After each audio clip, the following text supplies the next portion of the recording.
personally. Like if you see a picture of them, on a fishing boat, and you've got a fishing boat too, great way to break the ice. Hey, awesome boat. Where do you go fishing? What do you catch? Blah blah blah. Try to connect with the person a little bit personally if you can. If you know that they went to the same school as you or something like that, use whatever you can to create a quick connection, build a quick rapport with them, that sort of thing, and it'll make them remember you personally a little bit more than just the next person that comes in and just talks about the resume.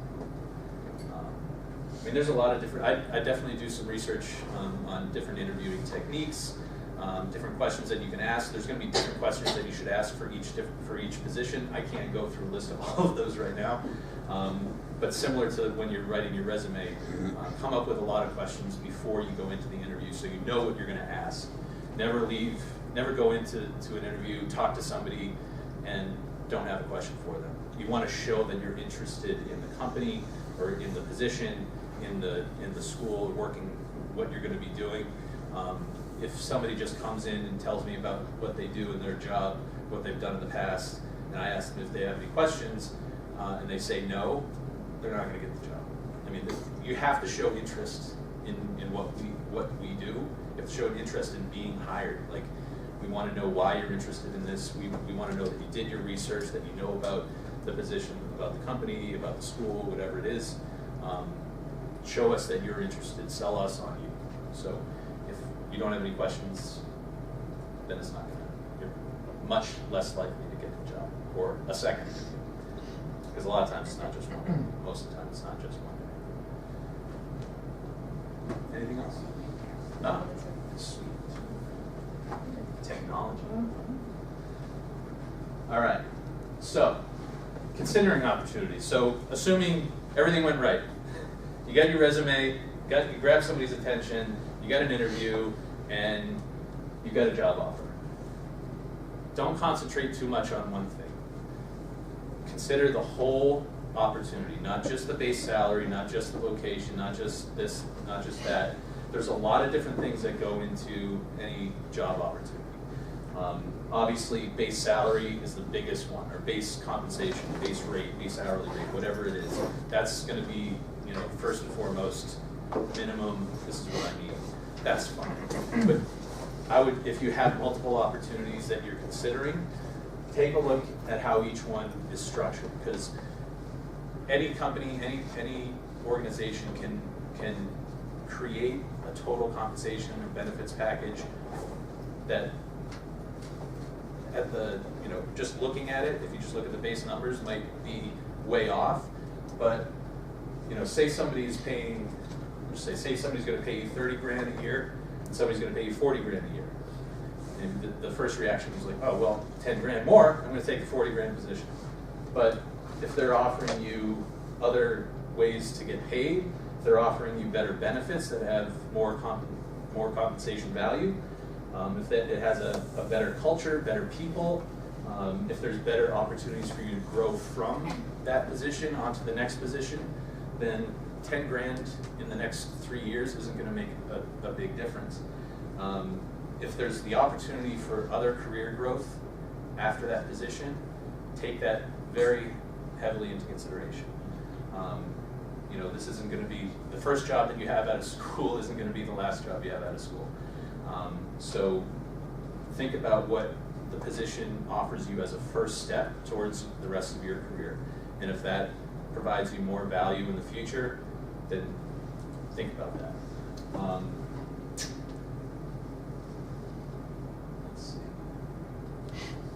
Has anybody had any offers or got a job yet? Anybody had this opportunity yet? Okay. Any questions about that? Does that make sense? Okay. So, benefits. I got a lot of questions about benefits from you guys, so I assume this is probably a good slide to sit on for a little while. So there are, like I said, the total compensation package that you're going to get offered might be different based on the benefits they provide, the type of money or how it's structured. So look at the whole thing. But typical benefits that you're going to run into for full-time work, maybe part-time work, it depends on the organization. Typically, part-time employees aren't entitled to a lot of benefits or any benefits. If they are, then it might be reduced based on the number of hours you work. But it's different for everybody. So make sure you understand that going in. Health insurance is a big one. So there's there's obviously a lot of talk about health insurance these days with government and ACA and things like that. So I'm not going to make any assumptions on what's going to be true tomorrow, but health insurance is a big one, and that's look to see if you have the opportunity to get health insurance through your employer. Ask how much they pay for, if they pay for any, percentage-wise. A lot of companies will pay a certain percentage of their employees' health insurance. Sometimes they won't, but that's good to know. Again, that's going to be a big out-of-pocket cost.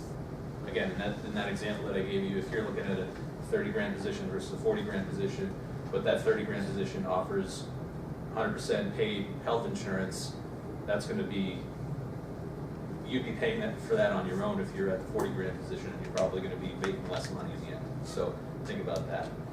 So ask how much they contribute to.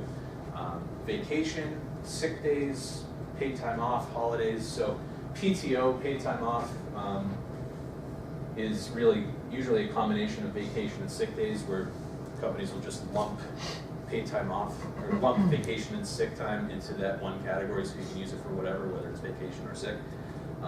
Holidays, companies, organizations have different policies on what holidays they give off. I would assume for a lot of schools, you get a lot of different holidays than private organizations might, but make sure that you're taking that into consideration as well, because if you get paid vacation, that's another way to compensate people. So if the 30 grand job gives you 3 weeks of vacation and the 40 grand job gives you 1 week, then that's money in your pocket. That's another benefit. Paid leave. So this comes up a lot for like maternity leave, paternity leave, taking care of sick family members, things like that. It's not really a normal or regular thing where companies actually give you money when you're out on maternity leave or pay for any type of leave. Sometimes they do, sometimes they don't. That's another thing that's currently being discussed at the federal level. Whether or not that's going to be a law, regulation, we'll see. But I would take that into consideration if you're thinking about starting a family. Make sure that you understand what their paid leave policy is ahead of time, so you know how to plan for that time away that you need if you're going to have a baby, or if you have a sick family member that you need to take care of, anything like that. That's also a value, a monetary value. We'll get to retirement. Short and long-term disability. It means if you get sick, if you need to be out, whether or not they have a short-term or long-term disability policy. So I think somebody asked me about, what are the other health insurance options besides just regular medical insurance. So this would be one of them. So if you get sick for a short amount of time, you have to be out of work for a short amount of time, up to like 90 days, then you might qualify for short-term disability. If it turns into a long-term sickness, then you might qualify for long-term disability again. So just ask these questions, ask if the organization offers any of these things, and take it into consideration. Life insurance is another one to consider, and tuition reimbursement is a big one. So if anybody coming out of school, you probably have school loans, or if you're thinking about going to graduate school afterwards, that's a huge monetary benefit as well. If somebody offers you tuition reimbursement, take that into consideration when you're looking at the total package.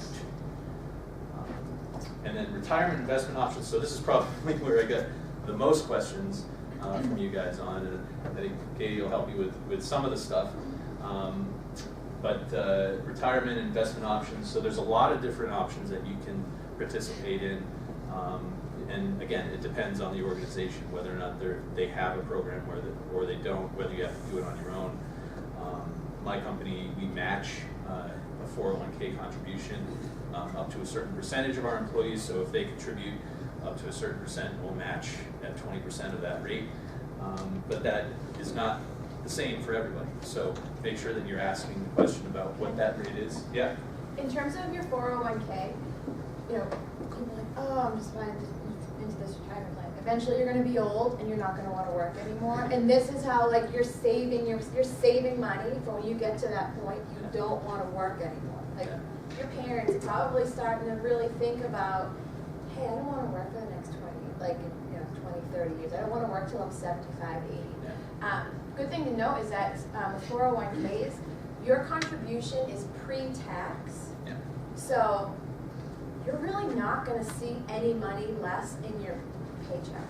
So a lot of these things come out before your taxes. Some of them come out after your taxes. Anything that comes out before your taxes, max out to the most, like max out, because it might be a difference of $10 a week in your paycheck, but you're saving like $25. You might be saving $25 a week, but you're only seeing your paycheck reduced by $10 because you're not getting taxed on that money. So this is an example I give to a lot of people when they come in, and I don't know if you guys can see it over there, but so to that concept, the concept of pre-tax.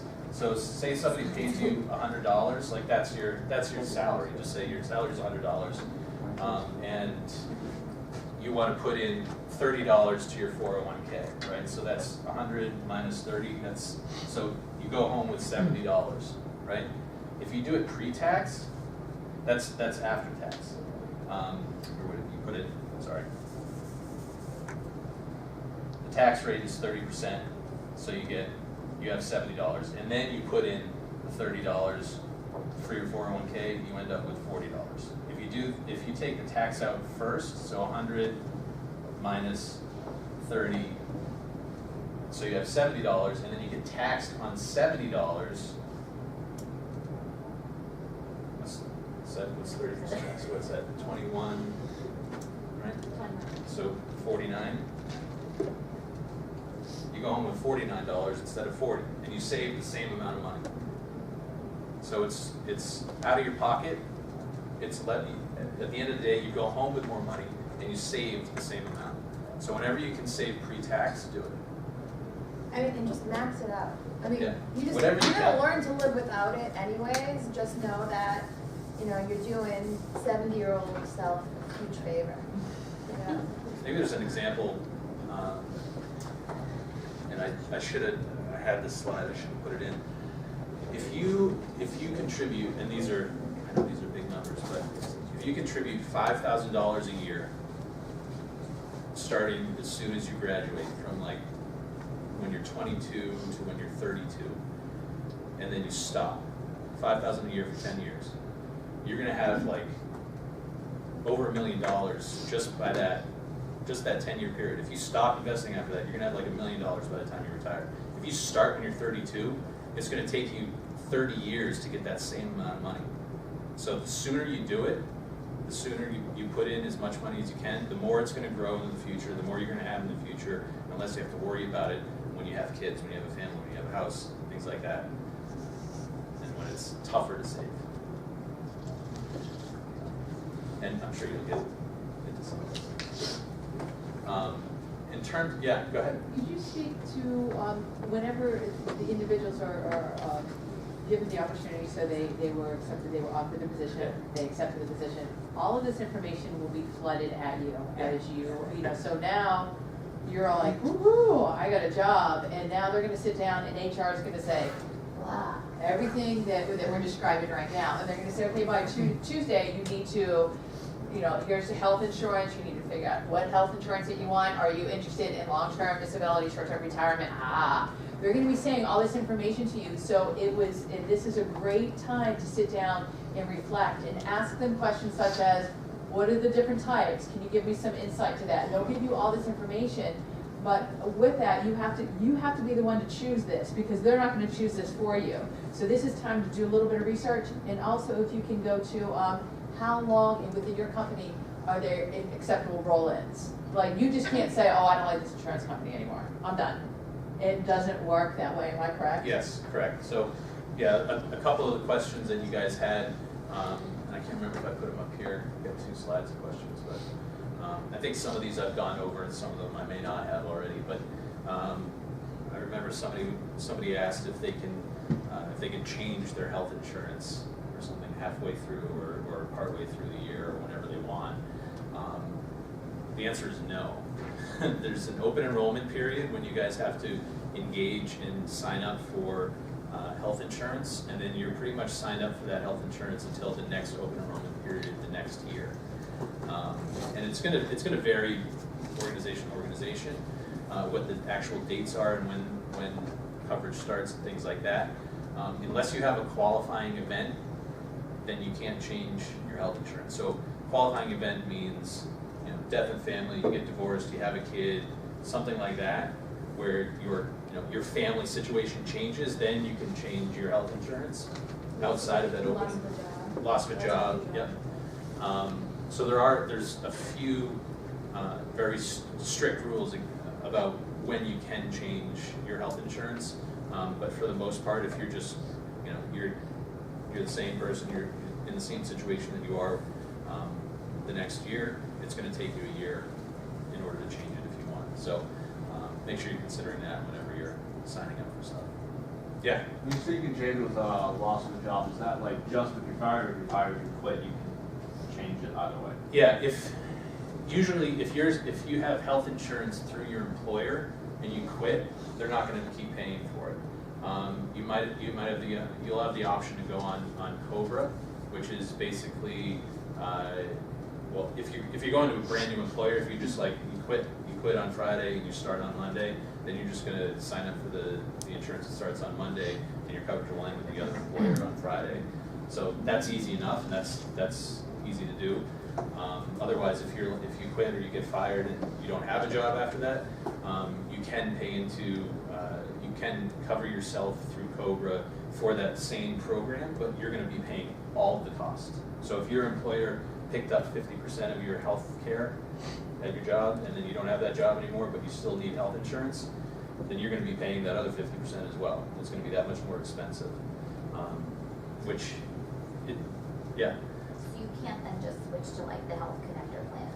Yeah, you probably. Partway through the year, or can you do that? If you have a loss of a job, if it's an involuntary loss of your job, yes, you can do that. So I'm just skipping back, I guess. Yeah. In terms of benefits, are there appropriate questions to ask in an interview before you get offered a job? Great question. To find out if the benefits are even considered? A lot of times you can do your own research. I would advise you to do as much research as you can prior to going in on an interview. So you send out your application, you get the call back. They say, yeah, come in next Monday, 2 o'clock. I'd spend as much time as you can researching that company before you go in. That includes going to their website, looking at their careers page. A lot of times companies will list out their benefits, maybe not in a lot of detail, but it'll give you high-level bullet points of what they offer, whether it's 401k or health insurance and what percent, things like that. Glassdoor is booming right now. I mean, there's so much activity on Glassdoor. People are putting up reviews. We're investing in Glassdoor, and It's like the Yelp. Yeah. So yeah, Glassdoor is basically, it's a way for people to provide anonymous feedback on companies. And that includes the interview process, the company itself, the culture, the CEO, the benefits, everything like that. So go to Glassdoor and see if there's any reviews on there, anything that people have been talking about that company, whether it's benefits or anything like that. Do as much research as you can up front. And then if you know that it's just one interview and then they're going to make a decision, then it might be appropriate to ask about benefits at the end of the conversation. I certainly wouldn't open up the conversation with, glad you invited me in, what do you guys got to offer me? Don't do that. But if it's at the end of the conversation, you feel like it went well, you're really interested in it, and you are interested in what the benefits are, then I would say go ahead. In normal circumstances, I would say it's probably a second round interview type of question. If they've invited you back after a first round, then you know they're at least interested at some degree, and then that's a more appropriate time to ask about benefits. Again, those types of questions are the what's in it for me type of questions, and those you want to stay away from at the beginning when you're just trying to build a rapport with somebody. You're trying to sell them on how good you are and how much you have to offer them. Those are the types of things that you want to concentrate on at the beginning. Is sell them on you first, and then ask about, okay, so we're both, you're interested in me, I'm interested in you. It's like dating. It's really not quite like the Tinder dating, but different kind of dating. But it's more of a relationship building. So you gotta figure out how much they're interested in before you get to that level. Any other questions? Yeah. I have a couple points. One, I want to say up there before when you were talking about interviews and resumes, you had like networking up there. Yes. Athletic training is a small community in this region. It's a lot of times who you know. Yeah. So networking is huge with athletic training for getting jobs and for making those personal connections in the interview process. Yeah. The other thing I want to say is with all those lovely benefits that you listed, I can't speak to the university level jobs. When it comes to the high school level jobs, they're really not all full-time jobs, but they're moving that way, especially in this area. Again, I can't speak to other parts of the country, but that's what you should be advocating for yourself and for our profession, is those full-time high school athletic training jobs that are gonna offer you those things. And a lot of them are, they're putting athletic trainers